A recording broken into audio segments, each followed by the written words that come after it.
My name is Detective Danny Smith with the Miramar Police Department. I studied psychology in college, and my intent was to get my foot in the door in law enforcement at a local agency, do a few years there, and then move on to the FBI. And oddly enough, while I was at the Miramar Police Department, I just loved it so much, there's no way that they were going to be able to take me out of it. It's been 14 years, and personally, with this case, it's something that will haunt my memories for the rest of my life.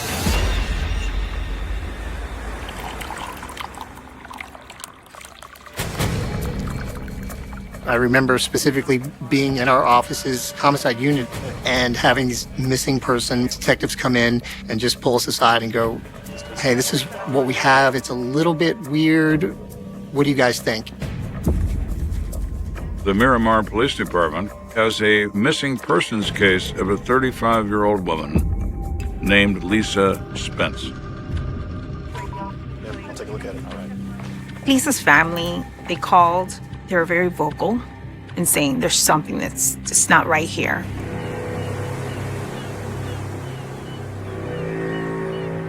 When a missing persons case is assigned, you first need to determine background of the missing person. Is this someone who's distraught about something and decides to start a new life? Or did some harm come to her? Your very first step is to go to the people that are closest to them. In this case, the people that were close to her were family, and they were far away. They weren't in South Florida. I was able to speak with Lisa's daughter. Hello? Lisa Spence is from Trinidad. She and her boyfriend, Paul Edwards, met in 2006 in Trinidad and came to South Florida sometime after that. So she's here, she's with him. From what we've gathered from the family, she was just a very caring person. She had a great relationship with her family, great relationship with her kids. Coming here wasn't something that, she did easily. She was leaving behind her children, but this was an opportunity for a better life. Not only for her, but for her kids. She felt that she could earn more money here and eventually, bring them over here. She routinely sends money and property back to Trinidad to support those people, using the most common method used for this, which is 55-gallon drums, because many of the transport ships between Florida and the Caribbean islands are barges. So by using a 55-gallon drum, you are secure in the fact that it's a watertight seal.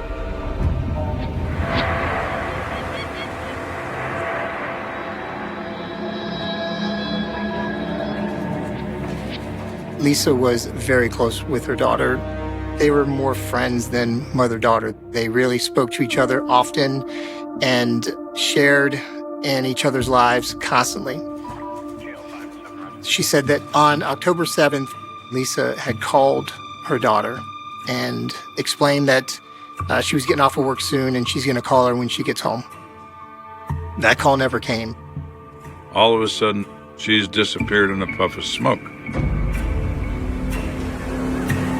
Fast forward to October 10th, she still didn't call her daughter, and she didn't call any members of her family. The pinnacle of that suspicion came when her daughter turned 18, and Lisa never called her daughter to say happy birthday. She missed her 18th birthday.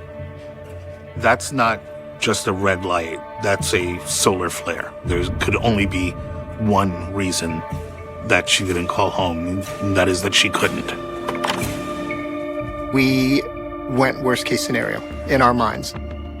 So it was a no-brainer at that point to just kind of dig your heels in and start working it. Missing person. My partner, John Zeller, and I started working the case. Actually from Trinidad. I've worked a few missing persons cases that turned into a homicide, and this one just had all the elements for it. The idea of the investigation is obviously to go speak with everyone that's closest to Lisa and then work your way out. Paul Edwards, her live-in boyfriend at the time, would be the number one person that we'd want to go talk to and get an idea of where Lisa could be. So when they meet Paul Edwards, Edwards says that he has been with this woman for 9 years. Are you guys considered married or? We're not married. Paul Edwards thought the two had a rocky relationship. We've had our fights. Edwards says they've been fighting a lot, arguing a lot. Since like Labor Day weekend, we've been back and forth as to her leaving and stuff like that because of some issues that we had. He told us that their relationship fell apart and Lisa said she wanted to leave. He was hopeful she would change her mind. I said, I'm going to give you your space so you can do your thing. So I left. I left the apartment. When I came back, piano stuff was gone. So it was disappointing because of the fact that you tried so many years to make some things right and it just didn't pan out that way. He loved her, but she apparently had fallen out of love with him. How should I put it? She can lock up if she wants to. Can he shut you out? Yeah. He suggested that Smith speak to her co-workers, and perhaps they would know more than he. Lisa Spence worked 2 jobs at a beauty supply store and then at a small convenience store. I think you have to understand that Lisa didn't have family here. So her outlet was her coworkers. These were the people that she had around that she can talk to, that she can vent to.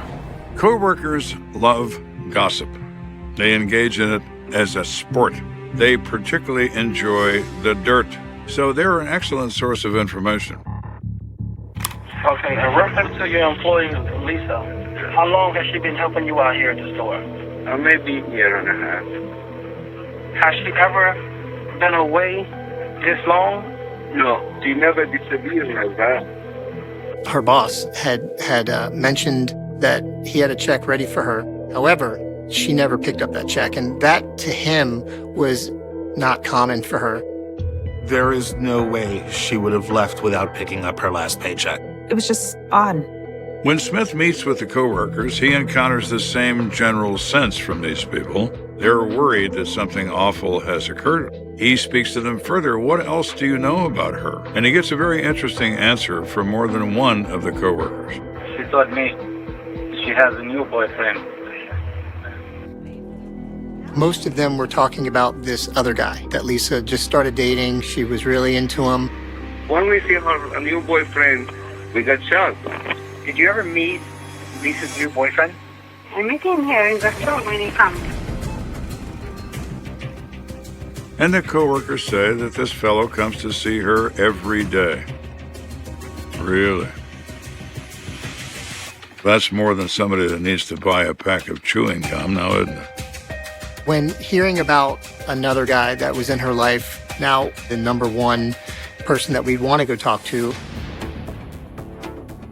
Well, now we have the possibility of a new live-in boyfriend. Perhaps this is the secret side of Lisa's life that Paul Edwards was wondering about.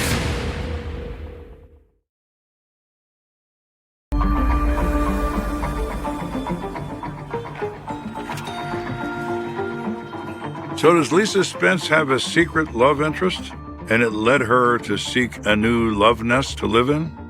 It's possible. But one cannot overlook the fact that there's still a concern that she's no longer alive.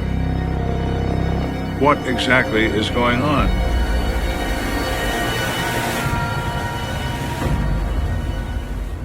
Once we started asking questions about this new boyfriend, we were able to track down who that person was.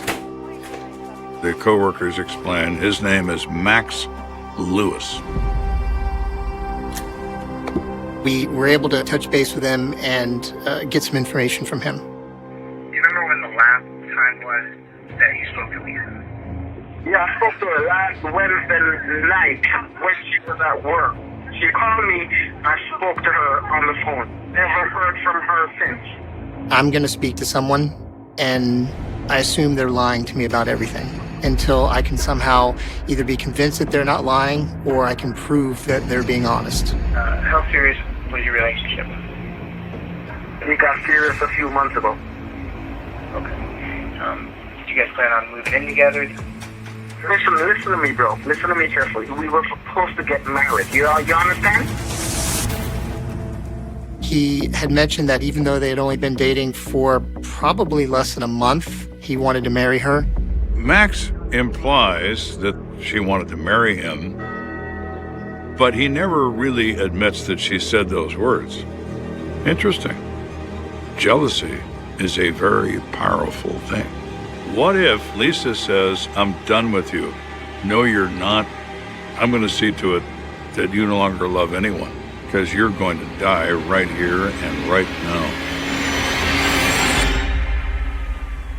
I think that reading people as an investigator is somewhat of a lost art. Do you remember about what time that was? In the case of this new boyfriend, Did you leave the house at all for the rest of the night?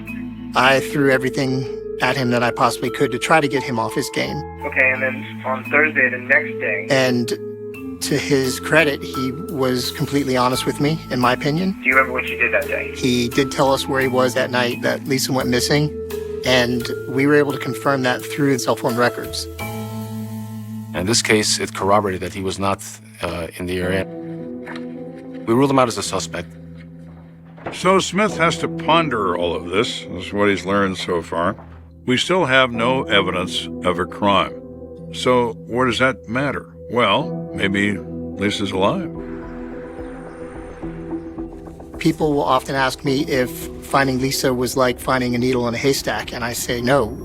Lisa was like trying to find a needle in a stack of needles. So Smith is sitting there stewing in this mess, trying to decide how to proceed. I've been there, and it's ugly. But one of her brothers, who lives in this country, comes forward. I have a text from my sister. We were informed by Lisa's brother that he was receiving text messages from his sister. You know, this is after she went missing. It was strange to us because, hold on, is she truly missing or she's not missing?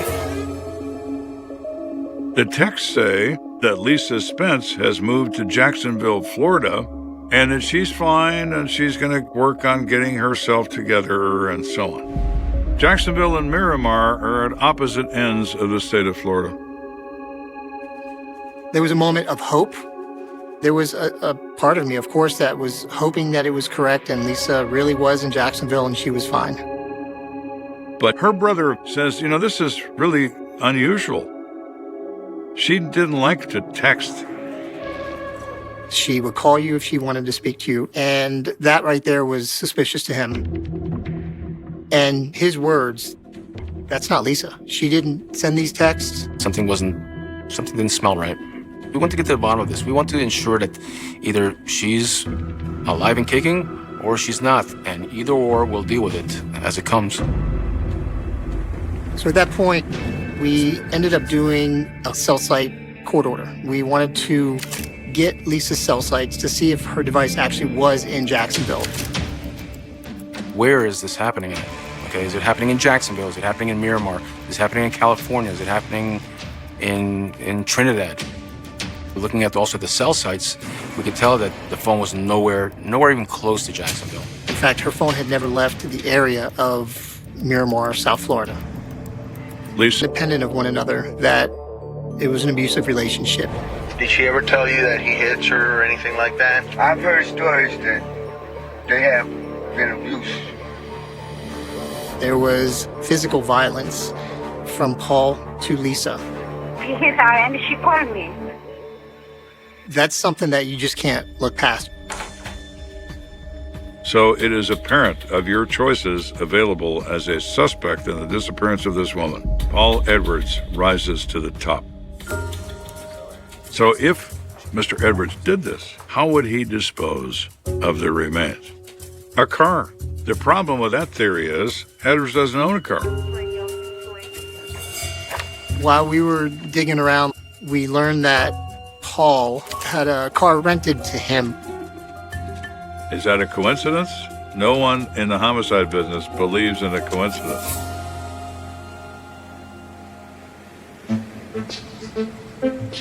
We were able to track down the rental car that he had already turned in, and we wanted to do a complete search for any evidence, forensic, hair, blood, anything that we could find. He hopes to find something in that car that will tie Edwards to the disappearance of this woman. It was a little bit of a nightmare for the investigation, at least for me in my own head, because I realized that rental car companies will clean the cars. So the forensic team pores over it. For hours, they look everywhere. I didn't think that we were going to find anything of value, but we're still going to give it all we've got. That's what good policemen do. They don't assume failure. They assume victory. We got lucky. We found a smear of blood in the rear of the vehicle. Now, they have no DNA from Lisa Spence, but they have human blood in a rental car. Is that damning evidence? No, but it's something. It's a beginning. Now, they have enough to get a search warrant for the Edwards home. When we went into that house, I was cautiously optimistic. I was hoping that we would see that there was evidence of a major crime scene. Something, anything that would tell us what happened here. At first glance, it looked like a normal home. I was a little disappointed. So now we do a thorough search of the bathroom, and they find something under the vanity. It was a small mark of blood that was underneath the bathroom vanity. The location was interesting because it's not normally a place that you would find blood if you cut your finger in the bathroom or something along those lines. And it actually had directionality. The direction of that splatter is from the floor upward under the vanity. It is cast-off stain, cast-off from an instrument. Could be a bludgeon, could be a knife. It's likely that something horrible has happened to Lisa Spence, and it happened right here in Paul Edwards' bathroom.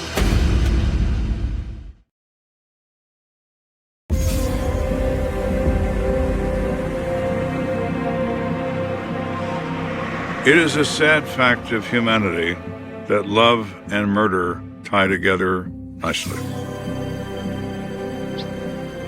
Love produces emotion, emotion produces murder.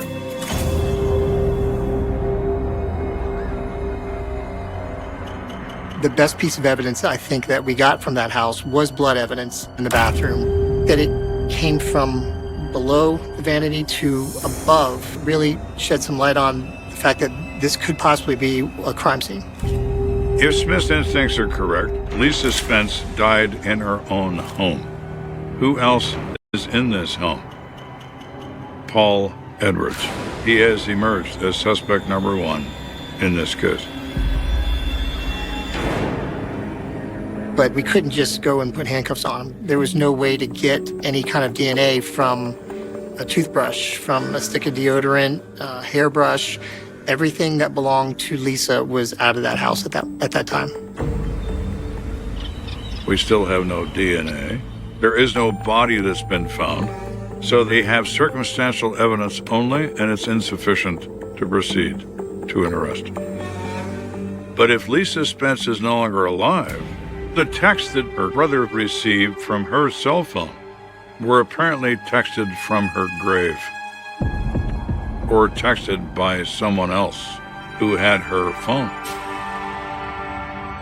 Does Paul have her phone? We need to follow up with that. Detective Zeller of the Mayor Bar Police Department. My partner, Detective Zeller, he excels in technology and finding information through electronic sources. So he obtains the phone records of Paul Edwards. Take a look at this. I had plotted Paul Edwards' cell sites. I also plotted Lisa Spence cell sites. And I noticed that there was a lot of tower hits with both phones at the same time. That was weird. We were able to see that Lisa's phone and Paul's phone were traveling in the same areas, basically mirroring each other. And this is all after she went missing. Getting the phone records was a big light bulb moment. I looked at the information and I said, I'm 99% sure that Paul's driving around with Lisa's phone. For me, that's concrete. I look at that and say, that's written in stone, that's what happened. Now, court's a different story. There is no body that's been found. It's a missing persons case, and that's all it is right now. Instinct won't get it done. Judges don't want to hear about your instinct. It's proof beyond any doubt. He doesn't have that yet. At this point in the investigation, we all hit a dead end. We didn't know what else we could do to try to generate either tips or evidence or Lisa. What can we do to rattle Edwards' cage and make him move around and make a message from the grave?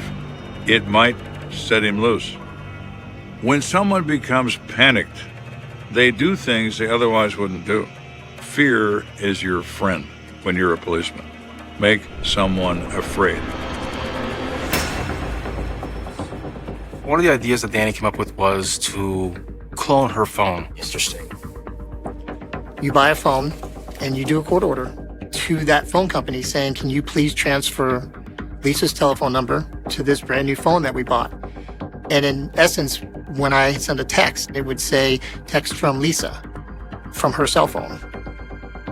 My thought process, at least, was, let's give this a shot. What do we have to lose? I've never seen any police agency try to pull what Miramar pulled in this case. Over the course of my career, I have often tried to get in the minds of someone who I'm trying to catch. I often ask myself, if I were this person and this happened, how would I react? And in this case, I figured there's a few things that could happen. One, he could call me up and say, Detective Smith, I just got a text from her, she's fine. Or he could not do anything. And then lastly, he could get in his car and he could go somewhere. He could visit someone, someplace. We were hoping these texts would prompt him to hopefully take us to the body. When the time came to send that text message to Paul, I thought about her texting pattern. The importance of the text being correctly done is the key. Wording it to match the voice of Lisa Spence is the thing that would drive the fear off the charts. The text messages that went to Lisa's brother that supposedly came from Lisa actually had a lot of spelling errors. And I just went right along with that idea. And I wanted to have one word that is not grammatically correct. So it was my idea to type, just wait till I got better. Not wait till I get better, just wait till I got better. This is the moment of truth. Let's see if Paul takes the bait.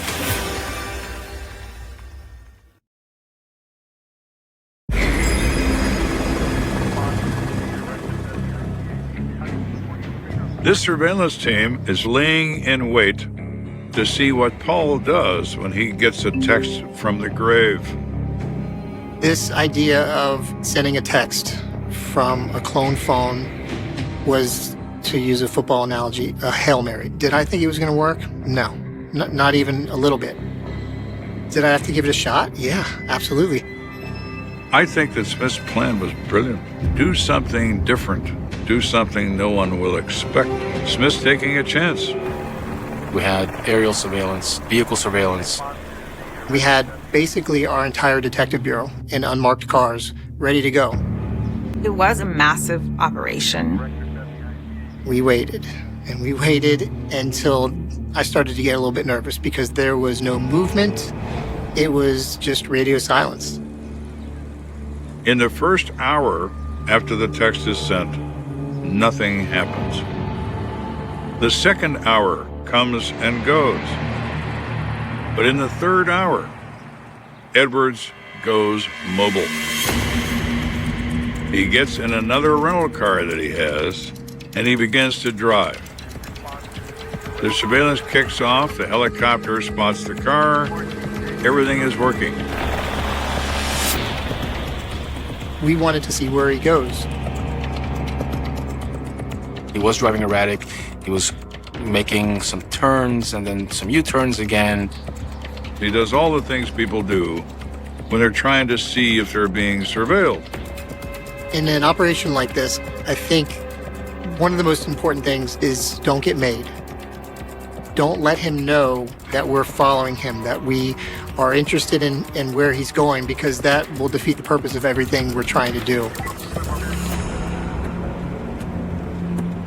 Finally, he becomes convinced he's not being seen.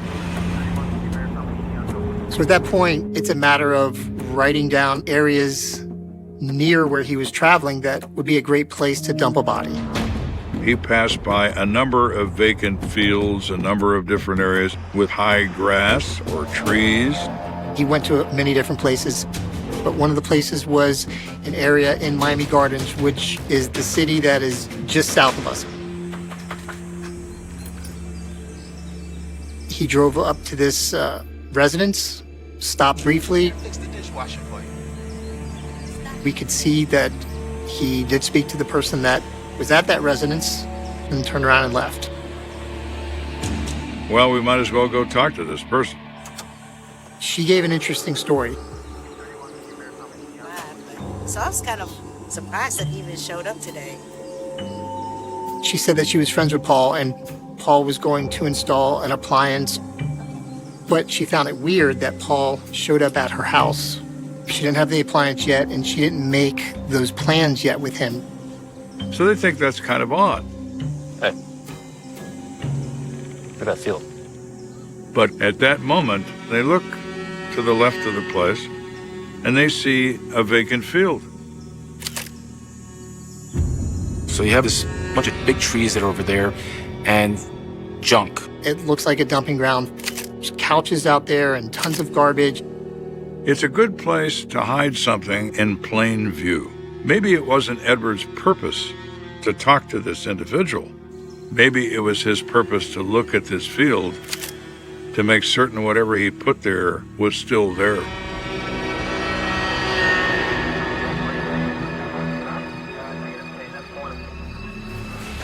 We had put together a search team which was comprised of several detectives and also a cadaver dog. I remember the Detective Bureau reaching out to me. They requested that I come out and utilize Canine Jewel. Cadaver dogs are different than search dogs. They are trained to detect the odor of human remains. They will find a buried body with their nose. Zeller and I arrived, and there was just this massive tree, I just remember, and there were vultures circling overhead, and I'll never forget the words he told me. And I just thought there was no way they were going to find anything here. We're talking about acres upon acres upon acres upon acres of land. I remember this clear as like it was yesterday. As soon as he opened that door, that dog darted over to this big tree over there and sat down right there in front of a barrel.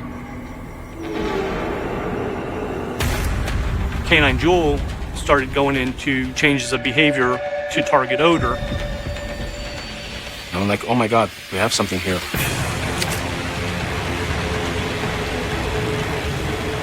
You really couldn't smell anything coming from it, but you just knew that, there was something else in there.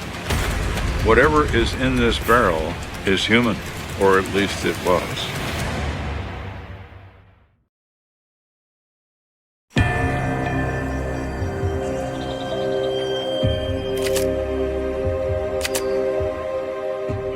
This barrel was a 55-gallon drum, and it's commonly used to transport goods. It was secured very well. It was about as close to airtight as it can get.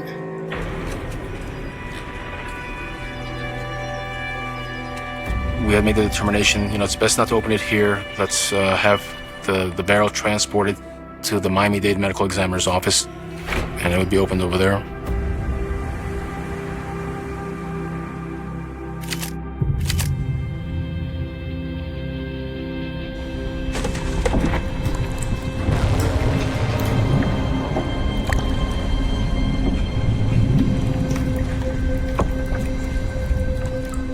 Saw them take the barrel out, and I saw them empty out the contents of the barrel. That'll be a day that I'll never, ever, ever, ever forget.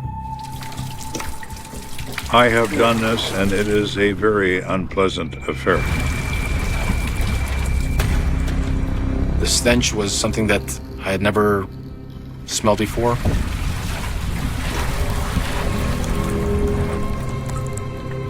They pour out the contents of the drum.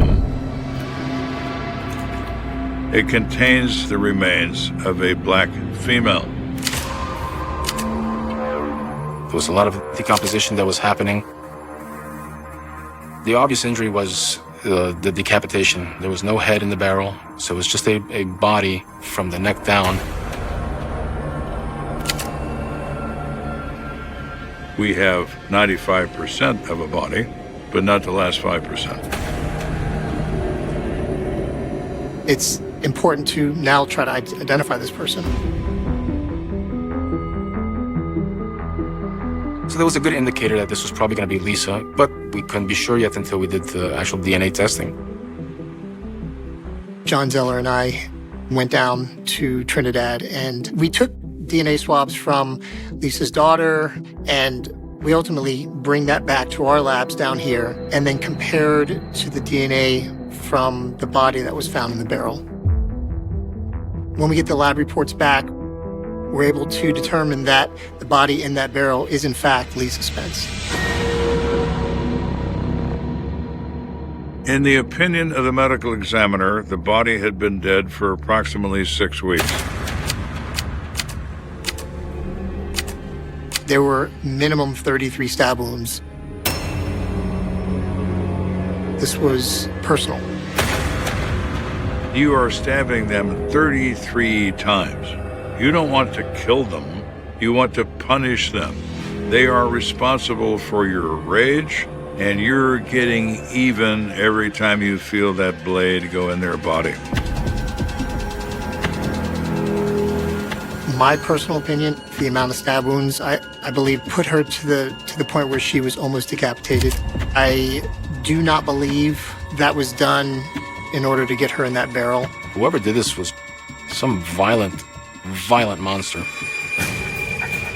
Once Lisa was identified, we go back to the blood that was collected from the rental car that Paul Edwards was driving, and that in fact came to Lisa Spence.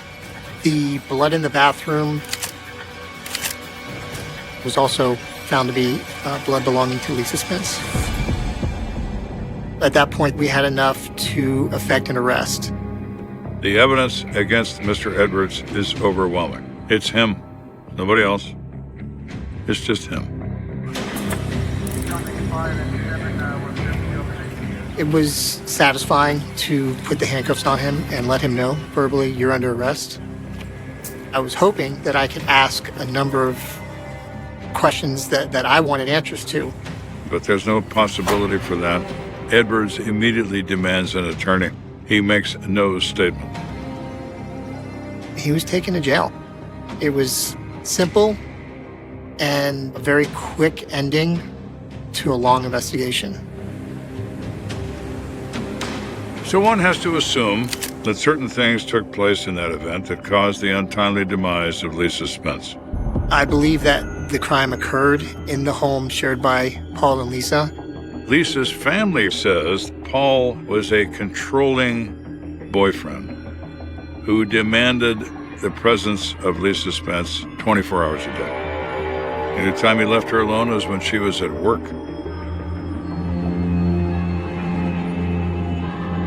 And at some point, she had decided, to leave.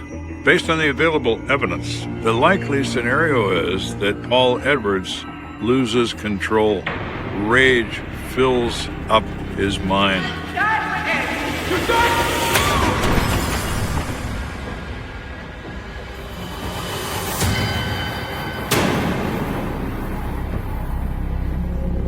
He throws her on the floor in the bathroom and attacks her with a knife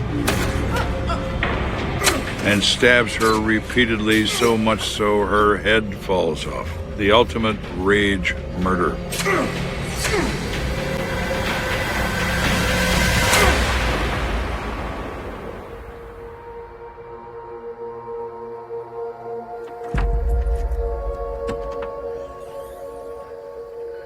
I believe that that barrel was once in their home, and it was a crime of opportunity. So Lisa Spence wound up inside the barrel that was supposed to take money to her family and abandoned in a vacant field like so much garbage. I think that's one of the things that bothers me most about where Lisa ended up. It's sad that her life was ended and she was disposed like garbage. The matter goes to trial in the state of Florida, and the jury, in a period of only 3 hours, finds Paul Edwards guilty of murder in the first degree. He stabbed her 30 times. You can't look at him and think there's a spark of a human being in here. A judge sentences him to life in prison in the state of Florida. Although the investigation ended with a positive result for investigators, we were still never able to find any of Lisa's belongings. We never found her phone, and quite frankly, we were unable to ever find where her head was. And that still to this day, I think, haunts all the investigators that worked that case. These detectives did a remarkable job in this particular case because they looked outside the norm. Innovation often leads to results. An evil man is now behind bars. The night air in Riverside was heavy with heat, a kind of suffocating stillness that clung to the streets long after the sun went down. Neon buzzed above empty storefronts, a faint electric hum mixing with the distant roar of the freeway. It was May 12th, 1995, the kind of Friday night when teenagers lingered too long outside diners, when small-town cops waited for routine calls that rarely came. But somewhere between the glow of the gas stations and the shadow of the citrus groves, a young woman vanished, and a community was pulled into a nightmare that would stretch across decades. Her name was Rachel Monroe, 22 years old, college student, bright future. She left a shift at a local bookstore at 9:17 p.m., waved to her coworker through the glass door, and stepped into the humid darkness. Witnesses saw her cross the parking lot, keys in hand, purse slung over one shoulder. She never made it to her car. By Saturday morning, her absence was a headline, "Student missing after work." Local papers splashed her smiling photo across the front page, dark hair, green eyes, a face both ordinary and unforgettable. Friends said she was careful, the type who phoned home if she was running late. Family said she never disappeared without a word. Police said they were looking into all possibilities, but behind the press conferences, detectives knew the clock was ticking, and the silence around Rachel's last moments was deafening. The parking lot was searched inch by inch. Her car was found locked, untouched, as if waiting for her return. A set of keys lay just beneath the driver's side door, as if dropped in a rush or deliberately placed. No signs of struggle, no blood, just an eerie emptiness, a vanishing act on asphalt. Neighbors came forward. One man swore he heard a scream around 9:30, sharp and brief, cut off by the sound of a slamming car door. Another said he saw a dark sedan idling near the bookstore earlier that evening, headlights off, windows rolled down.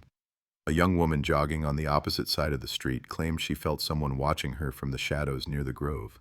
Each statement painted fragments of a picture, but none of them fit together. Detectives canvassed nearby motels, bus stations, diners. They checked traffic cameras, but in 1995, grainy footage and missing tapes were the norm. They knocked on doors, questioned ex-boyfriends, co-workers, professors. No one had answers. Everyone had theories. By week's end, the community was on edge. Flyers covered telephone poles. Volunteers scoured the groves, calling her name until their voices cracked. Helicopters hovered above orchards, their searchlights sweeping across rows of trees that looked identical. Endless. Nothing. No shoe, no bag, no trace of Rachel. Just dust, citrus leaves, and silence. The media swarmed. News anchors called it the Riverside Mystery. They lingered outside the Monroe family's home, capturing images of parents clinging to each other, of neighbors whispering at fences, of officers carrying boxes of files from precinct to patrol cars. Pressure mounted, rumors spread. Some whispered it was a serial predator, others said Rachel might have staged her own disappearance. Theories spiraled, but truth remained elusive. Weeks stretched into months, leads dried up, the bookstore's security tapes were reviewed again and again. Nothing unusual, no stranger following her inside, no glimpse of the dark sedan. The car seen idling, untraceable. The scream, unverified. The case stalled. But the shadow it cast did not fade. For years, the Monroe family kept porch lights on, hoping she'd walk through the door. Every new tip, every phone call in the night sent hearts racing, only to collapse into disappointment.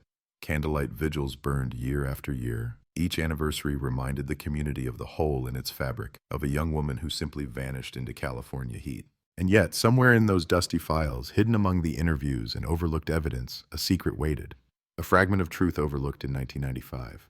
A piece that would resurface decades later and shatter everything the community thought it knew. But back then, in those first weeks, all they had was fear. Detectives turned to suspects. The first was a coworker, the last person to see Rachel alive.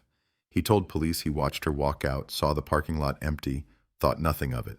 His alibi held. His story never wavered. The second was a former boyfriend described as jealous, sometimes volatile. Questioned for hours, he denied involvement. No evidence linked him. The third was a drifter, spotted in the area days before the disappearance. Arrested on unrelated charges, he claimed to know nothing about Rachel. Without proof, he was released. Every lead collapsed. Every suspect slipped through. The town learned to live with an open wound. Parents warned daughters not to walk alone. Women carried pepper spray on keychains. Students traveled in groups. The bookstore closed within a year, unable to survive the stain of tragedy. The parking lot where Rachel disappeared became a symbol, a place people avoided after dark, a space haunted by the weight of the unknown. Detectives rotated off the case. New ones came in, each bringing fresh eyes, each hitting the same walls. DNA technology advanced. Databases grew, but without a body, without evidence, there was nothing to test, nothing to compare. Files gathered dust in metal cabinets. The cold case unit kept Rachel's name pinned to its board, but hope thinned with each passing year. Still, the story never died. It lingered in whispers, in late-night conversations, in the minds of those who remembered her face on posters. It became a ghost story, a warning, a mystery that defined a generation. And then, 2 decades later, when no one expected it, the silence cracked. But before that breakthrough, before the truth clawed its way back into the light, the summer of 1995 settled into infamy. Detectives recalled a strange phone call received days after the disappearance. A man's voice, low, distorted, claimed Rachel was alive, held against her will, and would be released if certain demands were met. The call was traced to a payphone near the interstate. By the time officers arrived, the booth was empty. No fingerprints, no witnesses. The demands were vague, incoherent, almost taunting. Some believed it was a cruel prank. Others believed it was the only genuine lead they ever had. The voice haunted investigators. Cassette recordings were studied, voice analysts consulted, but no match was ever confirmed. That call became a phantom thread, a whisper that refused to die even when everything else went silent. Rachel's family refused to let her memory fade. They pushed for media coverage, hired private investigators, followed every rumor to dead ends. They organized searches, wrote letters to lawmakers, begged for resources. And though time dulled the sharpness of the headlines, the case never left the community's conscience. Then came year 5. The Monroe family received an envelope. No return address. Inside, a single Polaroid photograph. Grainy, faded. A young woman bound to a chair in a dimly lit room. Head down, face obscured by hair. On the back, scrawled in black ink, "She's not gone, not yet." Forensics couldn't confirm the woman was Rachel. The photo was too unclear, the paper too common, the ink too ordinary. Yet the resemblance was enough to reignite terror. Was it a sick joke, a copycat, or evidence that Rachel had been alive, suffering in the shadows, years after her disappearance? The photograph was filed, studied, archived. Another mystery folded into a growing pile of questions. The case grew colder, yet the fear burned hotter. Years turned to decades, 2000, 2005, 2010. Time marched on, but the name Rachel Monroe never truly left. Every anniversary, local news ran her story. Every few years, detectives reopened the files, chased new technology, revisited old suspects. Always the same result, nothing. Until 2021. A construction crew broke ground on a vacant lot less than 2 miles from the bookstore. Beneath layers of soil and concrete, they uncovered a rusted metal drum. Inside, human remains. Fragile bones, a fragment of fabric, and something else. a necklace with a small silver charm engraved with the letter R. The cold case file exploded back to life, and with it, secrets long buried came clawing back, demanding answers. The discovery of the rusted drum was not supposed to mean anything. Construction workers in Riverside had unearthed all kinds of junk before: broken pipes, oil barrels, debris left behind from the years when the citrus groves gave way to warehouses and empty lots. But this one was different. This one was sealed shut, heavy, and buried deep beneath layers of earth as though someone wanted it to stay hidden forever. When the foreman called deputies, when crime scene tape went up around the skeletal frame of half-finished concrete, everyone in the neighborhood stopped what they were doing. Within hours, the lot looked less like a work site and more like the epicenter of a nightmare resurfacing. The drum was pried open under floodlights. The smell hit first, a wave of decay sealed in for decades. Inside, bones curled in unnatural positions, fragments of fabric clinging to them like shadows of a past life. Investigators moved in with masks, gloves, hushed tones. A necklace slipped from the dirt and clattered against metal, a delicate chain with a silver charm, the letter R engraved. Every detective on scene knew what it meant, though no one wanted to be the first to say it out loud. Rachel Monroe. Within 24 hours, the remains were transported to the county lab. Forensic anthropologists combed through every fragment, measuring, testing, confirming. Dental records were matched, DNA samples cross-checked against surviving family. It was her. After 26 years of haunting absence, the missing girl from 1995 had been found, reduced to bones in a barrel of rust. The announcement shattered the community. Headlines screamed across California: cold case breaks open. Cameras returned to the Monroe family home, where a mother in her 70s stood trembling at the doorstep, clutching the photograph of a daughter frozen in youth. She whispered to reporters, "At least we know, at least she's home." Yet the grief in her eyes was sharper than the words suggested. Closure was a myth. Answers were still absent. Detectives poured into the cold case files, reopening every lead, every note, every unanswered question: the parking lot photographs, the scream reported by neighbors, the dark sedan idling in shadows, the mysterious phone call traced to a payphone, the Polaroid in the envelope. Each piece of evidence resurfaced with new weight, like shards of a broken mirror reflecting a picture that had never fully formed. The question was no longer, where is Rachel? It was, who put her in that drum and why? The lot where she was found had been vacant for decades, sold, resold, and eventually left to rot until developers moved in.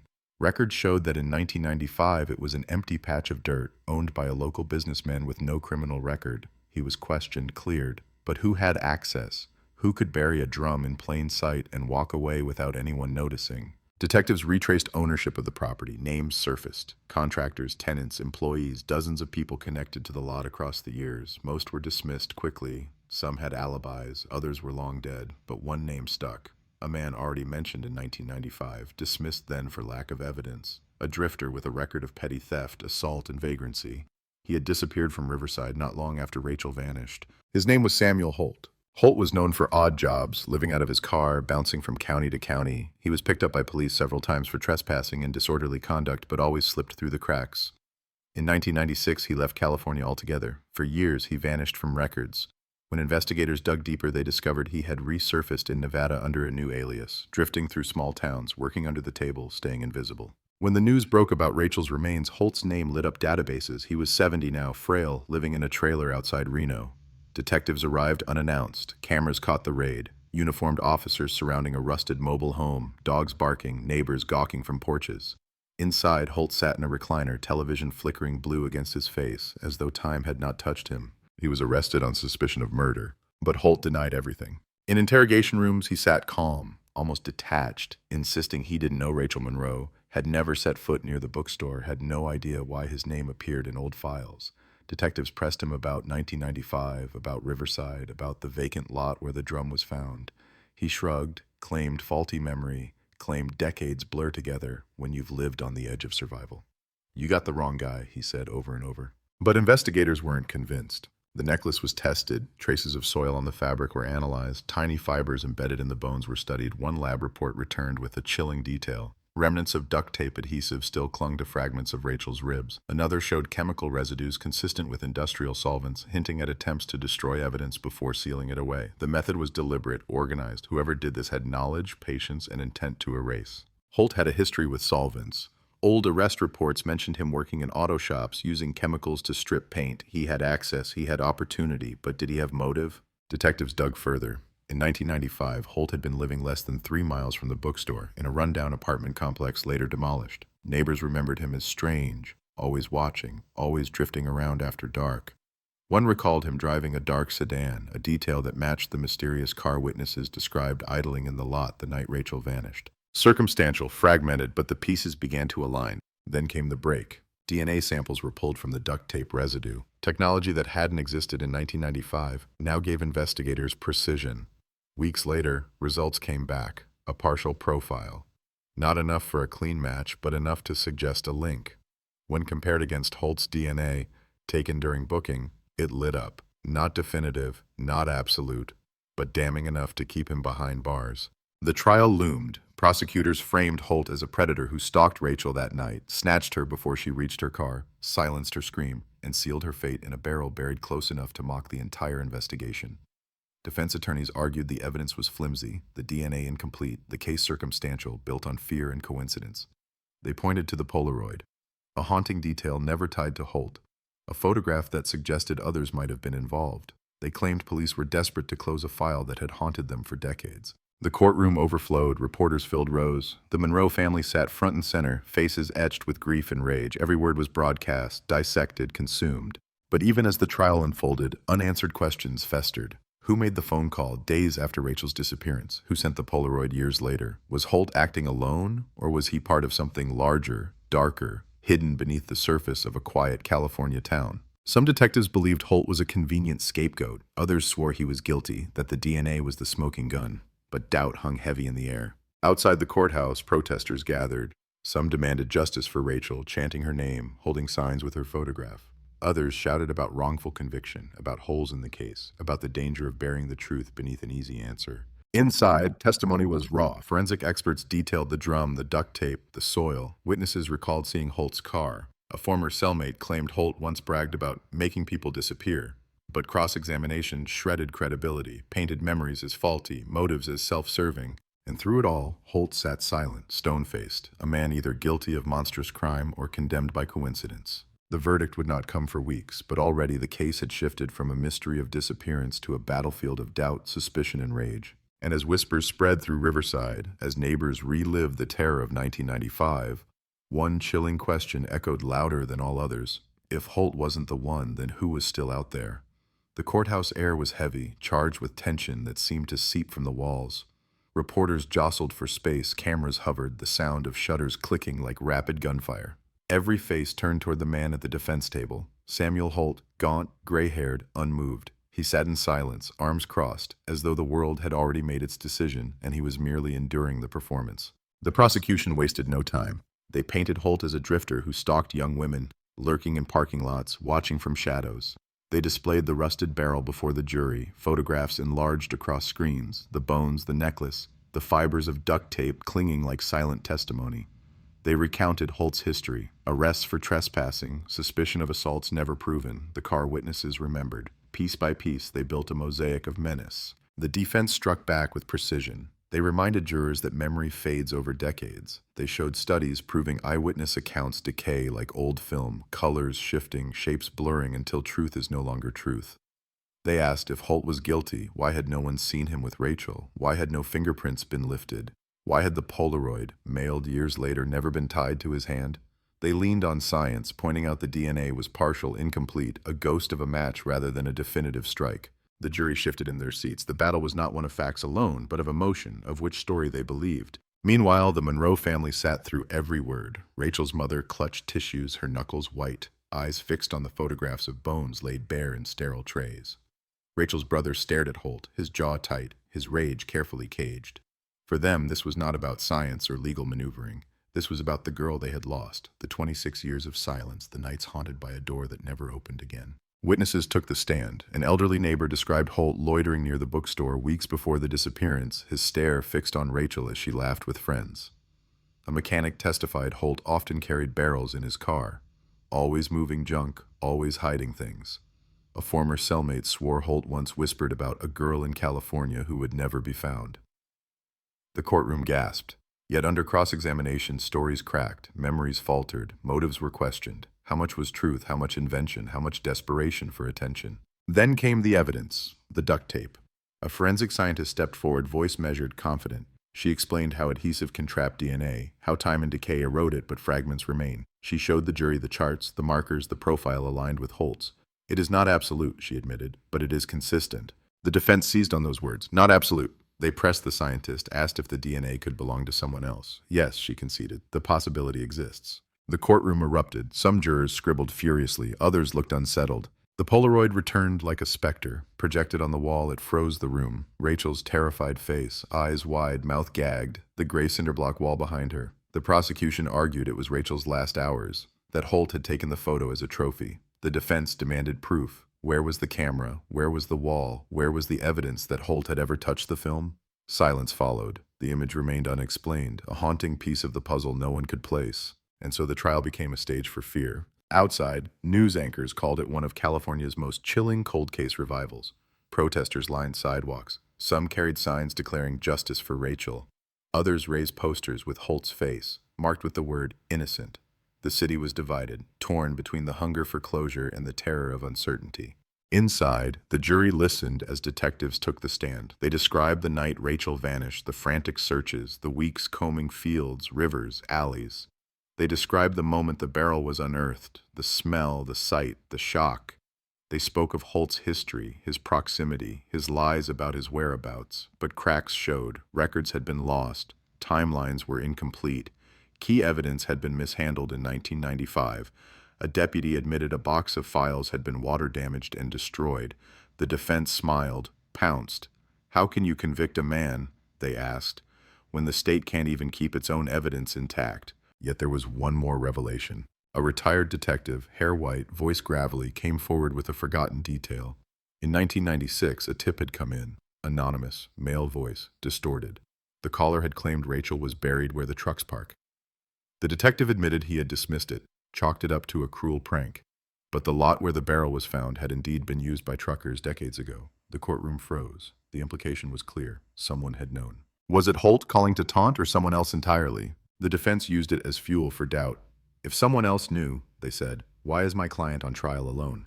The jury was torn. Days bled into weeks. Testimony stacked like bricks, each one heavy, unstable. Reporters whispered of a hung jury, of mistrial, of chaos, but then, in the middle of the storm, something new surfaced. A lab in Sacramento received results from a secondary test on the fabric found in the barrel.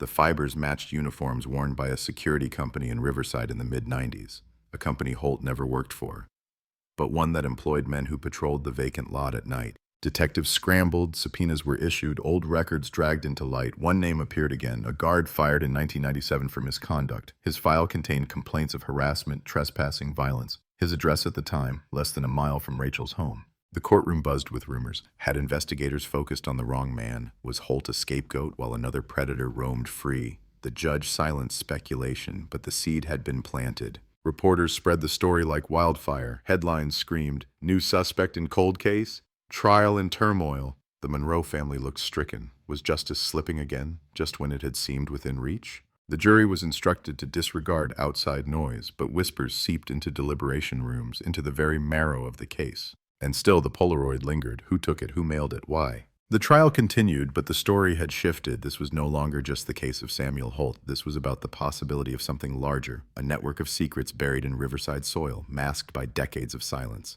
Late one night, Rachel's brother stood outside the courthouse, speaking to reporters. His voice cracked, his hands shook, but his words cut like glass. "We don't care who did it, we just want the truth. If Holt's guilty, then prove it. If someone else is out there, then find him. Don't bury Rachel again."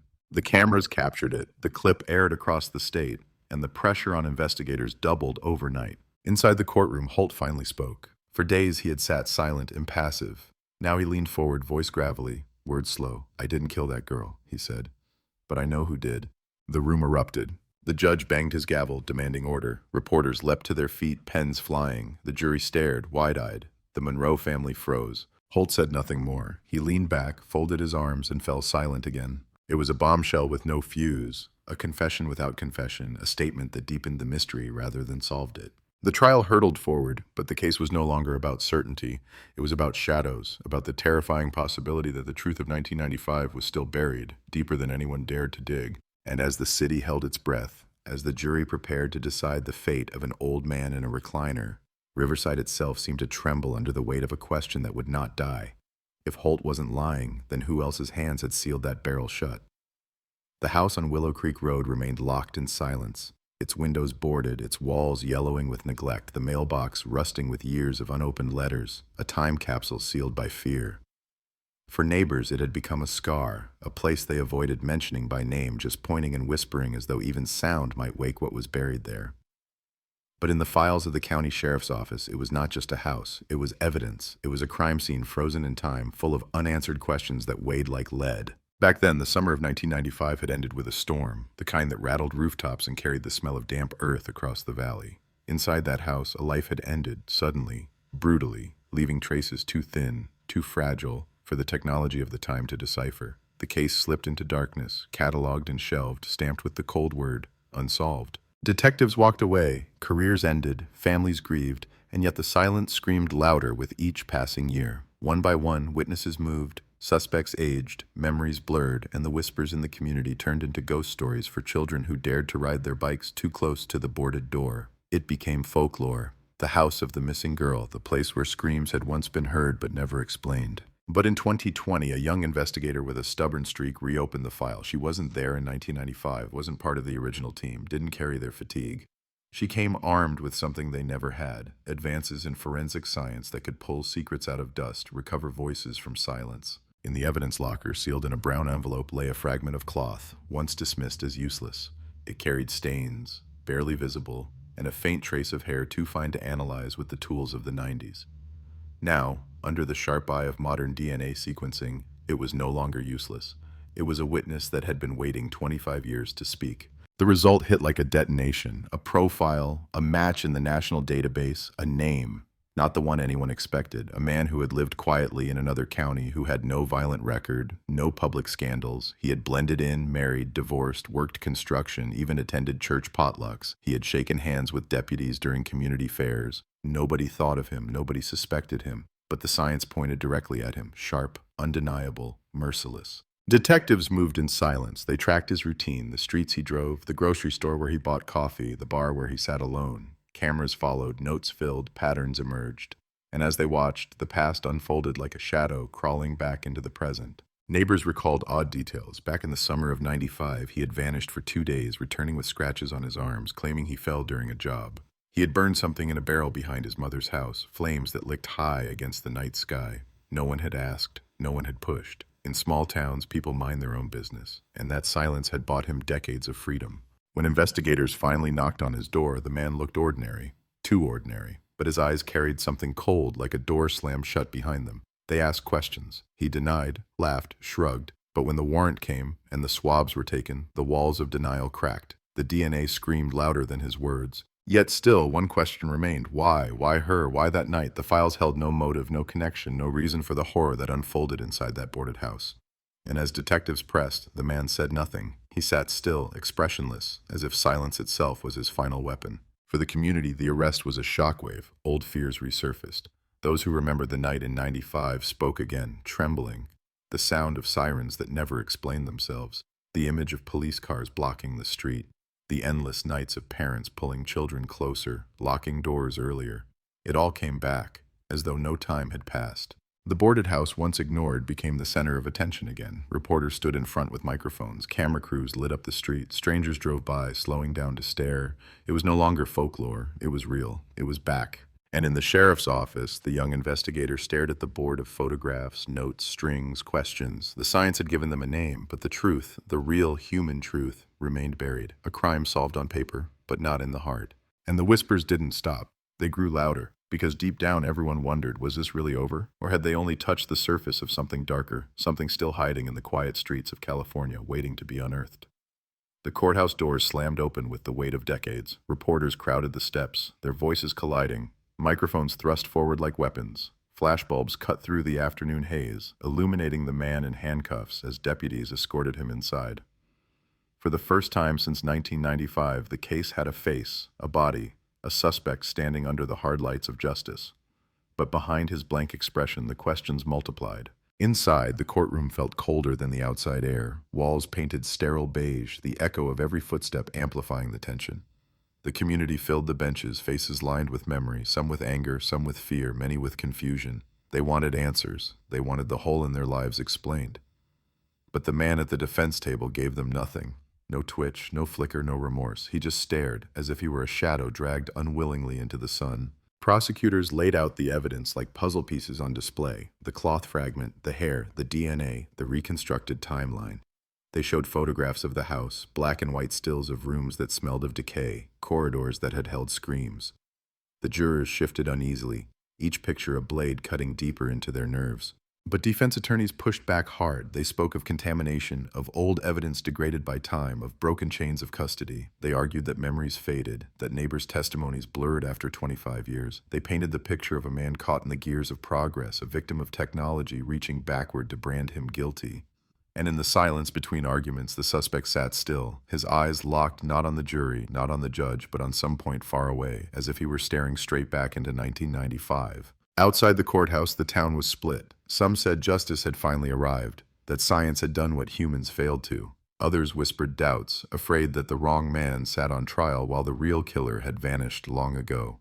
The house on Willow Creek Road became a pilgrimage site, candles flickering on the curb, flowers laid against its rotting walls, the past colliding with the present in a macabre vigil. Detectives kept digging, desperate to find motive. They combed through old employment records, traced his phone numbers, revisited forgotten witnesses. They searched for a link, any link, between the victim and this man who had lived like a ghost in plain sight. And then, one evening, buried deep in county archives, they found something. A construction permit dated the summer of 1995. The man had been working less than 3 blocks from the victim's home. It wasn't proof, it wasn't motive, but it was proximity. And proximity, when paired with DNA, built a chilling picture. A chance encounter, a stalker's obsession, a crime of opportunity? No one could say, but the possibility dug into the minds of the investigators and refused to leave. As the trial continued, the air outside thickened with tension. Nightly news anchors framed the story with words like cold case cracked, shock return, mystery unraveling. Families locked their doors tighter. Children, now adults, remembered their childhood fears with renewed clarity. The nights they couldn't sleep, the dreams of footsteps outside their windows. And yet, even as the case seemed to move toward resolution, something in the shadows stirred uneasily. A retired detective, one of the original investigators, stepped forward with a warning. He remembered details that didn't match, inconsistencies in the timeline, witness reports that vanished from the official record. He claimed there were 2 sets of footprints found near the house that night, one larger, one smaller, and only one was ever tested. The revelation spread like wildfire. 2 sets of prints, 2 possible perpetrators. If true, the arrest was only half the story. The courtroom shook with speculation. Reporters ran with it, headlines screaming, "Second killer, evidence overlooked." The defense pounced, using it to hammer doubt into the jury's minds. The prosecution scrambled to respond, insisting the DNA told the truth. But the community began to whisper again, just as they had in 1995. Not about one man, but about the possibility of 2. About an accomplice who had never been found, still walking free, still blending into the quiet California streets. The trial pressed on, but unease grew heavier. Justice, once thought so close, felt slippery again. Like sand falling through clenched fists, the truth seemed fractured, split, hiding in the shadows just beyond reach. And every night, as the courthouse lights dimmed and the town fell silent, the house on Willow Creek Road stood waiting, boarded and broken, daring anyone to ask the question out loud, what really happened that night in 1995? The jury filed back into the box with faces pale and drawn, eyes refusing to meet the crowd, their silence thicker than the wood paneling around them. The verdict had not yet been spoken, but the weight of it pressed against the room like a storm waiting to break. Reporters leaned forward, pens poised, cameras humming. Families clutched each other's hands, breaths shallow, every second stretched razor thin. When the 4 persons stood, the world froze. The word guilty cut through the silence, sharp as glass, shattering decades of waiting. Gasps erupted, a few cheers, others in tears, the sound of a community trying to process justice finally arriving. Deputies grabbed the suspect, pulled him to his feet, cuffs clinking like the punctuation on a long sentence unfinished. But even as the crowd erupted, his face remained empty. Not shock, not fear, just void. The courtroom became chaos. Cameras chased every sob, every cry, every fist raised high. The district attorney spoke of closure, of science triumphing over time. The victim's family held each other, voices trembling as they called it justice. The judge's gavel pounded for order, but order had left long ago. And yet beneath the noise, whispers slithered. The missing footprint, the vanished witness, the evidence that didn't line up. The defense vowed appeals, promising the truth was still tangled, still hiding. Headlines the next morning were split in half. Cold case finally closed on one side, doubts remain on the other. As the convicted man was led out in chains, neighbors remembered the old days. They spoke of strange cars parked on quiet streets in 1995, of lights flickering in the house that should have been dark, of screams carried on the wind that no one reported in time. They remembered children told to stay inside, parents who never stopped watching shadows. For them, the guilty verdict did not erase those nights. Meanwhile, investigators dug deeper, unwilling to let the second set of footprints vanish again. They pulled boxes from storage, dusted off forgotten files, reread notes written in fading ink. They found an old interview transcript, words nearly erased by time. A teenager had told police he saw a figure running that night, smaller, faster, vanishing into the woods behind Willow Creek Road. His statement was marked, filed, then lost in the avalanche of the case. If the boy was right, then the story was incomplete. The man convicted today was not alone. Another shadow had been there. Another presence had fled into darkness, and for 25 years that presence had never been named. The community felt the chill again. Parents looked at their neighbors differently, wondering if one of them had walked free all this time. Strangers on the street seemed suspicious, faces too ordinary, smiles too rehearsed. The verdict, meant to settle everything, had cracked open new fear. In the nights that followed, the old house stood like a monument to unanswered questions. Candles still burned along the sidewalk, but now people left notes, messages scrawled on scraps of paper. Who was the second one? Where are they now? Are we safe? The boards on the windows rattled in the wind, as if the house itself was trying to answer but couldn't. Detectives revisited the woods, now overgrown, trails swallowed by vines and silence. They imagined two figures fleeing that night, one caught by time, the other swallowed by it. They found nothing new, only the rustle of leaves and the echo of a question that refused to die. And in that silence, a new fear took root. If there was another, if a second killer had never been caught, then justice wasn't complete. It was only half, and half justice is no justice at all. The trial was over. The gavel had fallen, but the case still breathed. And somewhere in the quiet corners of California, someone was still listening, still watching, still waiting. The ink on the verdict was barely dry when whispers turned to suspicion, suspicion to fear, fear to obsession. The idea of a second shadow in the night refused to fade. Retired officers who once believed the case finally closed began pacing their living rooms, replaying the evidence in their heads, hearing echoes of details that didn't fit.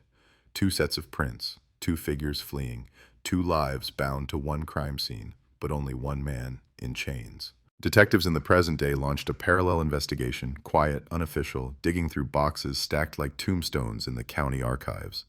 They found notes scribbled in margins, Polaroids warped by time, fragments of interviews with neighbors long forgotten. One page stood out, stained with coffee, words underlined twice. Car parked on Willow Creek Road, engine running, driver unseen. The original team had dismissed it, no plate, no witness close enough to identify, but now it screamed possibility. They traced vehicle registrations from that summer, combed through names, searching for overlap. And then, a hit. A car linked to a man who vanished from California in the late 90s, never to return. His name had floated briefly through the case file in 1995, a friend of the convicted man dismissed for lack of evidence. But now his absence looked like a wound, a hole deliberately carved in the record. Meanwhile, the town fed on rumors. People gathered outside the courthouse at night, holding candles, whispering theories. Some swore the second killer still lived among them. Others said he had slipped into another state, maybe another life, carrying the secret like a weapon. Faces blurred into suspects, every stranger's eyes too sharp, every smile too forced. The victim's family, torn between relief and dread, begged for clarity. If there was another, the brother told reporters, don't stop now, find him, don't let us live with half the truth. His voice cracked under the weight of years, under the knowledge that justice had split in two. Detectives canvassed old addresses, tracking the vanished friend's trail. They found utility bills cut short, a bank account emptied, a job abandoned overnight. He hadn't just left. He had disappeared with precision, erasing himself piece by piece. In one faded photograph pulled from a storage box, he stood shoulder to shoulder with the man now convicted, both young, both smirking, both staring into the camera as if daring the world to catch them. The revelation hit the news like lightning. Headlines screamed, second suspect hunted, was there an accomplice? California cold case twist. The courthouse that once felt like closure became a stage for chaos all over again. The town split deeper, half insisting the guilty man had acted alone, half convinced a second predator still walked free. Fear returned with claws sharper than before. Parents checked locks twice, then 3 times. People crossing the street looked over their shoulders. The memory of 1995 was alive again, breathing down their necks. It was as if the crime had never ended, only paused, waiting for this moment to rise again. Detectives followed the trail across states, piecing together fragments. An apartment in Nevada rented under a false name, a job in Arizona abandoned after 2 months, a motel in Oregon where someone matching his description had checked in and vanished before dawn. Each breadcrumb proved one thing: he had been running for 25 years, and still no one had caught him. The community could no longer deny it. The nightmare wasn't over. The second shadow still lingered, and if he had escaped then, what stopped him from striking again? Every night, the boarded windows of Willow Creek Road seemed to watch, hollow and waiting. The house no longer felt like just a crime scene. It felt like a warning, a scar carved into the town's conscience. Justice had come in chains for one man, but the other, he was still out there, faceless, nameless, a phantom walking free beneath the California sun. And with every day that passed, the question grew sharper, cutting into the hearts of everyone who remembered 1995. If there really were 2, how long before the second one comes back? They followed the trail like hunters with maps drawn in breath and memory. A map made of faded receipts, motel stamp imprints, utility records, and the thin margin notes of retired detectives who never stopped thinking. It moved outward from Riverside like a ripple, first to Nevada, then Arizona, then a string of towns threaded across highways where a man with no name had left traces of himself like crumbs for dogs to find. Each lead started with hope and ended in the same cold smallness. A desk clerk's shrug, a faded guest book, a footprint that matched nothing but the shape of someone passing through. The manhunt became a ritual of near misses, the kind that gnawed at the edges of patience and sanity. They picked up his scent in a desert motel off I-15, a receipt for coffee, the time stamped in the middle of a night that had no witnesses. Security footage showed a gaunt figure, cap low, hands buried in a jacket, leaving before sunrise. The image was grainy but familiar, the same hunched shoulders caught in a photograph from 25 years ago when life had been younger and cruelty less patient. Detectives tracked the car that had checked in that night, a rental returned in another state. They followed the VIN, traced payments made in cash, traced phone calls made from payphones with voices that distorted in the same way the 1995 call had distorted. Each thread led out of reach. They almost had him at a truck stop outside Tucson. A witness remembered a man matching the description, talking to a driver who later reported him as strange, always looking behind him. An unmarked vehicle rolled in under the stars, cameras closed in, a plan formed in whispers on a radio channel. And then he was gone, swallowed by the long concrete veins of the highway. A clerk later said he left with a woman wearing a red jacket, but the clerk's memory wavered like a candle in wind. The woman could not be found. The chase became a chorus of what-ifs. Every near capture left detectives hollowed out. They slept in their cars, thumbed through guest logs, flagged surveillance stills, interviewed motel clerks who remembered faces for a week but not for 25 years.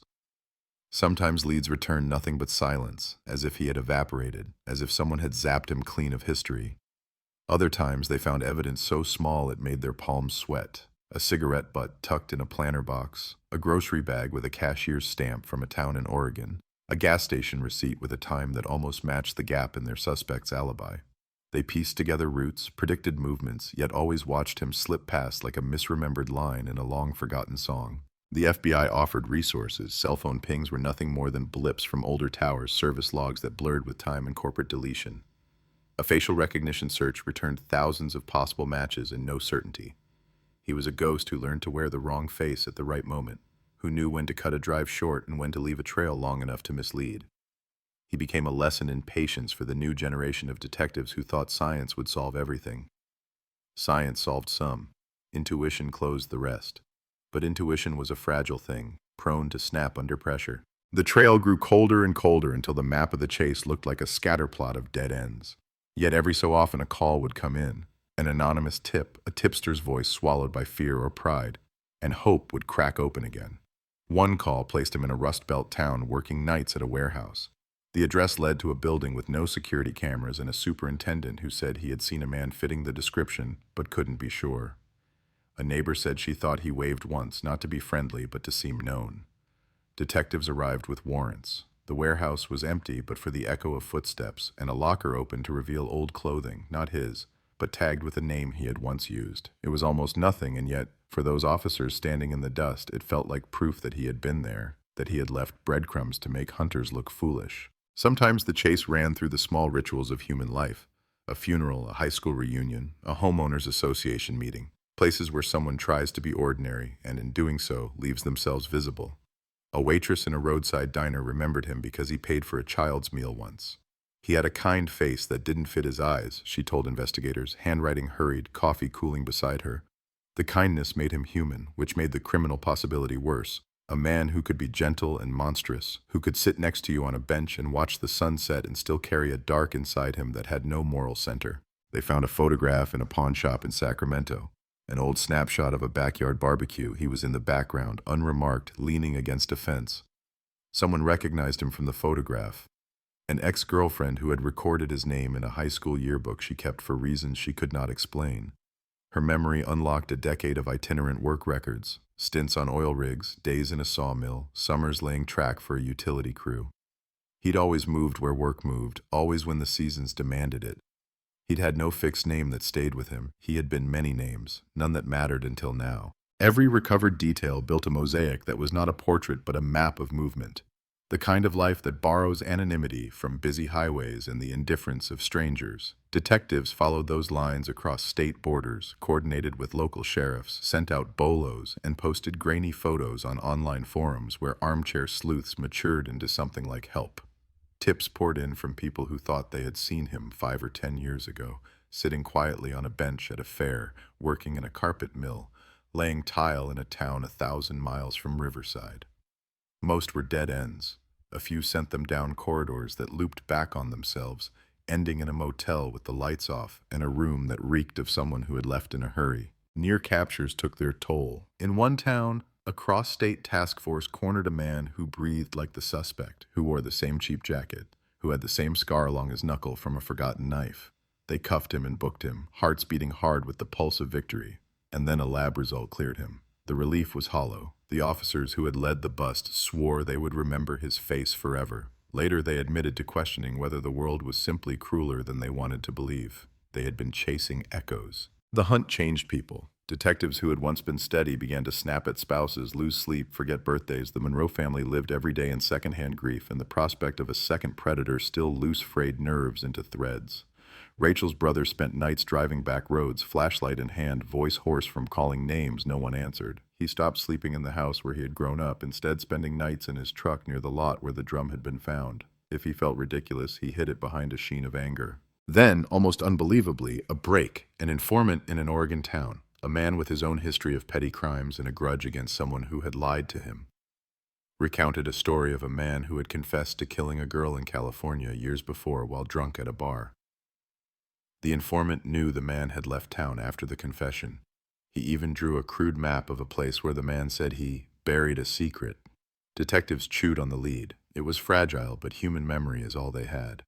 They followed the map into a stretch of scrubland outside a town that smelled of cottonwood and oil, where the ground looked like someone had turned it over and left it to lie.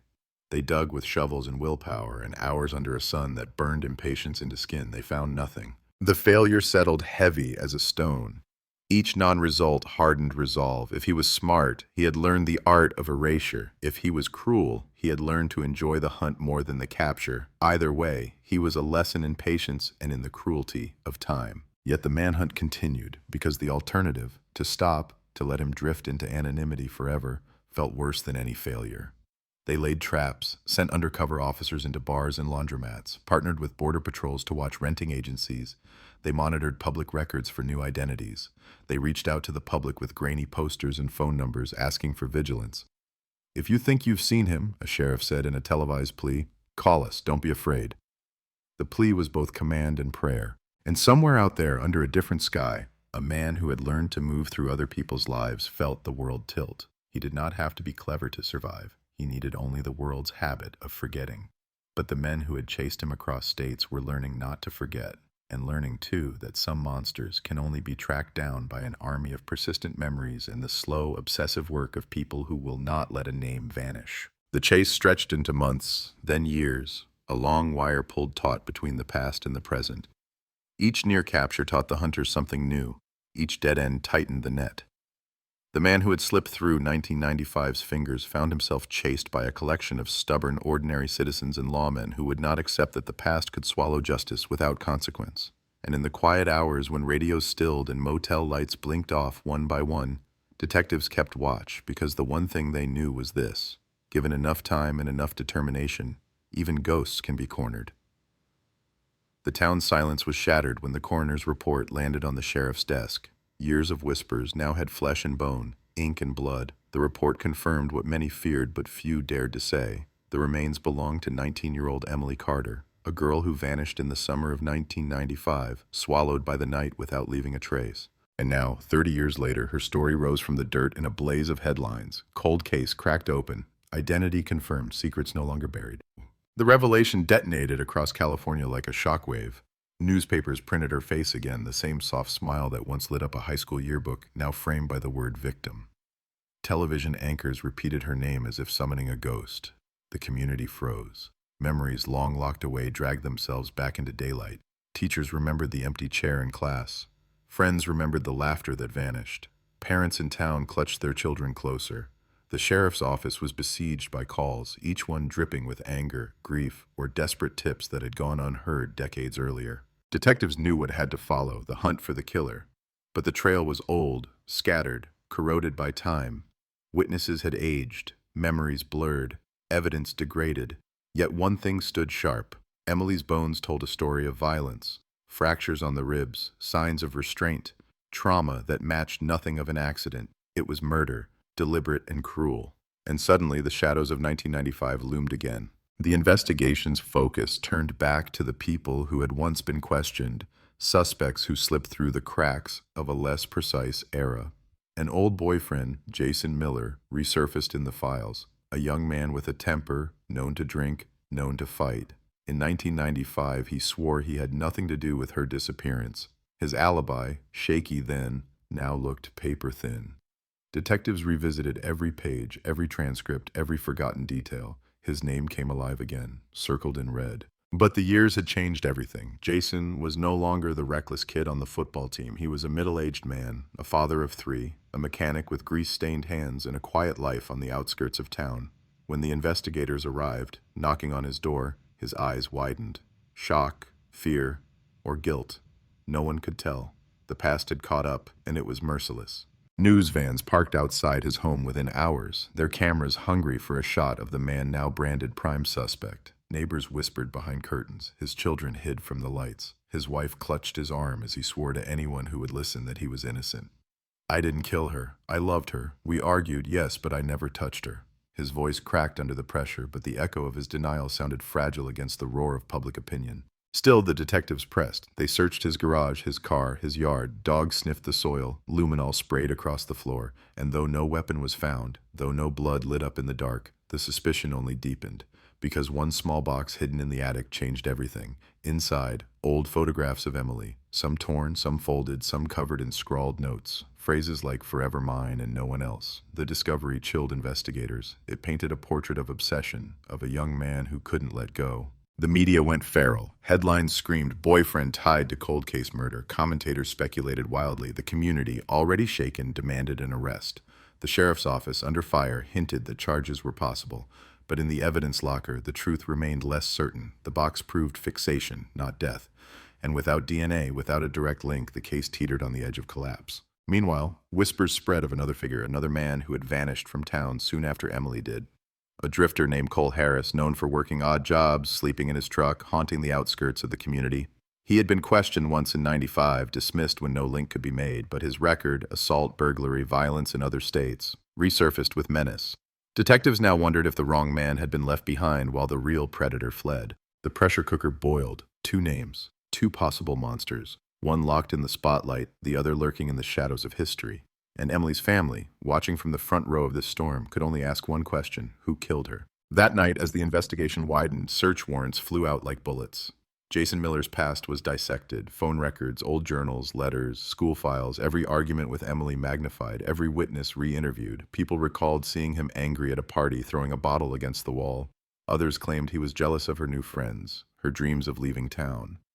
One detail, small but sharp, surfaced. On the night Emily disappeared, Jason was seen near the road that led to the lake, the same area where years later her remains were found. But was it enough? The district attorney hesitated.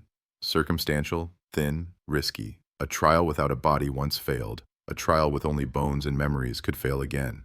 Yet the community's demand was deafening. They wanted justice. They wanted closure. And in the court of public opinion, Jason was already guilty. Detectives, torn between the noise and the evidence, took a risk. They released a new appeal, a televised plea. If you saw anything, if you know anything, now is the time to come forward. And then, as if awakened by the call, the phones rang again. A woman's voice, trembling, older now but steady in her words, said she remembered something from that night, something she never told police. A car, headlights cutting across the dirt road near the lake, and behind the wheel, not Jason Miller. Someone else, someone taller, leaner, someone who looked like Cole Harris. The room went silent. A lead thought dead suddenly throbbed with life. Detectives leaned forward, pencils scratching, tape recorders spinning. The witness swore she knew what she saw. And if she was right, the story everyone thought they knew was about to twist again. The cold case that refused to die had cracked open even wider. The truth was closer, but so was the danger of chasing the wrong man. Every step forward felt like walking a tightrope above a pit of fire, and the ghost of Emily Carter demanded only one thing: the name of the hand that ended her life. The revelation hit like a thunderclap. Another man, another name, another shadow lurking in the story everyone thought had been closed. Cole Harris, the drifter, the outsider who slipped away when questions first came knocking. For decades, his name lived only in dusty files, a footnote in the chaos of 1995. But now, the witness's memory revived him like a ghost dragged out of the grave. The sheriff's office didn't hesitate. A task force was assembled overnight. Their mission: find Harris. Detectives traced his movements through old records, prison logs, out-of-state arrests. Each document pulled him further into the spotlight.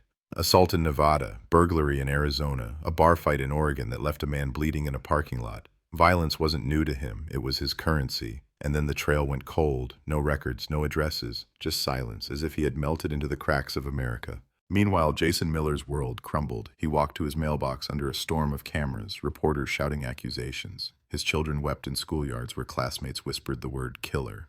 His wife broke under the pressure, moving out with the kids to her parents' home. Jason stood alone, branded guilty by headlines that hadn't yet heard the witness's words. He shouted into microphones, his voice raw. "I didn't do this. You're destroying my life." But the crowd only smelled blood. The sheriff's office held its ground, careful not to clear him, careful not to charge him. A balancing act that infuriated everyone. To the public, justice delayed was justice denied. To the detectives, moving too fast meant risking another collapse. The bones told the truth. Emily was murdered. But the bones didn't tell by whom. Then late one night, a break, a tip from Texas. A parole officer recognized Harris's name, recalled a man who matched his description applying for work under a fake ID years earlier, a man who spoke with a California drawl, a man who drove an old pickup, scarred red paint, mismatched tires, a man who disappeared just before questions came too close. Detectives boarded planes, chasing ghosts across state lines. They combed through motels, diners, desert towns where faces blurred and names changed with every handshake. Each lead felt hotter than the last, until, in a tiny town outside El Paso, they found it. A registration form at a rundown boarding house. The signature crooked, but the name clear: Cole Harris. But Harris wasn't there. He had left days earlier, slipping away once more. In his room, though, investigators found scraps. A torn photograph of a young girl with brown hair, Emily's hair, a necklace tangled in dust, and beneath the mattress, a knife sheath, empty but unmistakable. Evidence that linked him, tenuous but sharp. The discovery reignited the storm. Headlines screamed, "New suspect in California, cold case fugitive on the run." Television graphics painted Harris as a monster at large, a ticking bomb moving from state to state. Parents in small towns locked their doors, clutching children to their chests. Police hotlines lit up with sightings, some real, most hallucinations fueled by fear.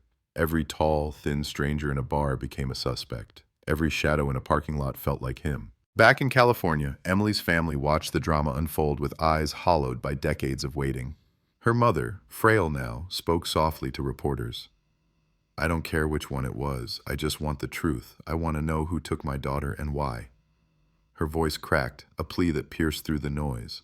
The sheriff knew time was slipping. If Harris vanished again, the trail might die forever. He pushed for federal help. Marshals were called in, flyers plastered highways. The manhunt stretched across borders, California to Texas, Texas to New Mexico, each mile another whisper of his name. And still, Jason Miller stood in the fire. Even with Harris now hunted, the suspicion clung to him like smoke. Reporters asked if maybe it was both of them, if maybe Jason snapped and Harris cleaned it up. Theories spread like poison. Conspiracy, jealousy, rage. And Jason, trapped, said nothing more.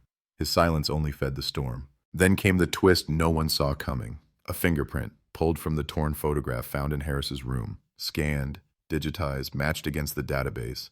It wasn't Harris's, it wasn't Emily's, it was someone else's entirely. Another ghost, another unknown player in a story already drowning in shadows. The detective stared at the report, the lines of ink that threatened to blow the case open and shut all at once, because if the print didn't match Harris and it didn't match Jason, then who had been holding that photo? Who else had been inside that room, and how deep did this nightmare truly go? The California 1995 cold case, once thought solved with the discovery of Emily's remains, now spun into chaos again. 3 names, 1 victim, no answers. The community trembled on the edge of panic, the air thick with suspicion, betrayal, and fear. And through it all, the same question pulsed like a heartbeat. Who killed Emily Carter? The fingerprint set everything ablaze. A single print alien to both Jason Miller and Cole Harris wedged itself into the heart of the investigation like a splinter. Detectives stared at the result as if it were a riddle from the dead. For weeks, the search had swung between Jason, the jealous boyfriend, and Harris, the violent drifter. But now the evidence whispered of someone else, a third shadow, a silent player who had been there all along. The databases churned, cross-referencing the print through state systems, federal archives, even military records. Nothing. No match. The silence was deafening. Whoever touched that photograph wasn't in the system, wasn't supposed to exist. Which left detectives staring at the abyss. Either a phantom had killed Emily Carter, or someone close enough to escape suspicion 30 years ago had left their mark. The town roared. Rumors exploded like fireworks. Some said the killer was still among them, hidden behind a friendly smile. Others swore it was a cover-up, that the police had known all along. Talk radio blazed with fury. First they point to Jason, then Harris. Now a third man. Who are we supposed to believe? Jason Miller, once the prime suspect, finally cracked. He stormed into a press conference, eyes bloodshot, voice hoarse, shouting, "I didn't kill Emily. You're ruining my life while the real murderer is still out there." The cameras caught every second, broadcasting his desperation to millions. To some, he sounded innocent at last. To others, he sounded unhinged. Then the breakthrough came not from a computer, but from memory. An old detective, retired now, stepped forward. He remembered a name buried in the chaos of 1995, Mark Dalton, a handyman who lived 2 doors down from Emily's house. Questioned briefly after she disappeared, dismissed when nothing tied him directly. He moved away soon after. His name, lost in the shuffle, vanished like smoke, but the detective swore, "That man gave me chills, and we never cleared him." Dalton, a name that meant nothing then, but now carved itself into the files like a blade. Detectives dug. They found old addresses, employment records. Dalton had drifted across California, then Nevada, then disappeared into small-town obscurity. He wasn't in the databases because he had never been arrested, never fingerprinted. Until now. A DMV record surfaced, recent, clean, attached to a license renewal. His print matched the one on the photograph. The room went silent. After 30 years, the phantom had a face. They tracked him to a cabin outside Redding, deep in the pines, living alone like a ghost who knew his past would catch up one day. Marshals surrounded the place at dawn. Dogs barked. Helicopters thundered overhead. Dalton stepped out, gray-haired, gaunt, a cigarette dangling from his lips. He raised his hands almost calmly, as if he'd been waiting for this knock since 1995. Inside the cabin, they found the evidence no one wanted to see. Trophies, lockets, pieces of clothing, Emily's necklace still shining through the dust. The horror wasn't just that Dalton had killed her. It was that he had likely killed others, women who never made the headlines, whose names were lost. The arrest shattered the town. Headlines screamed, "California 1995 cold case solved. Neighbor arrested in shocking twist." Families gasped at the realization that the killer wasn't the boyfriend, wasn't the drifter, but the quiet man who waved from his porch. The betrayal cut deeper than the crime itself. For 30 years, they had lived with him in plain sight.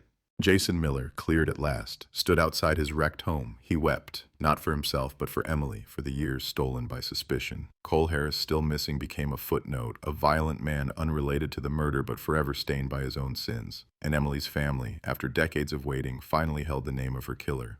Yet closure never came, because knowing who did it didn't erase the nightmare of how long it had taken. The case closed, but the wound never healed. Dalton was locked away, but the town still carried the scar.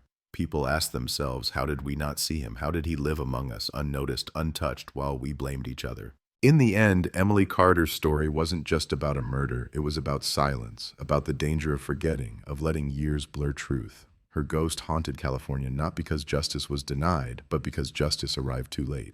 And tonight, as the headlines fade and the cameras move on, one fact lingers like smoke in the air. Evil had lived next door all along.